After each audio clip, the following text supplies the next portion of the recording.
இசையின் வழி இதயங்கள் கூட இடையில் சிலர் தடைகளை போட கடந்து வரும் கலைஞனின் பாட்டு தடுப்பதெவர் விலங்குகள் போட்டு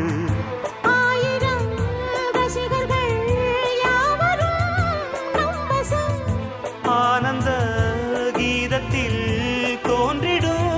பரவசம் வா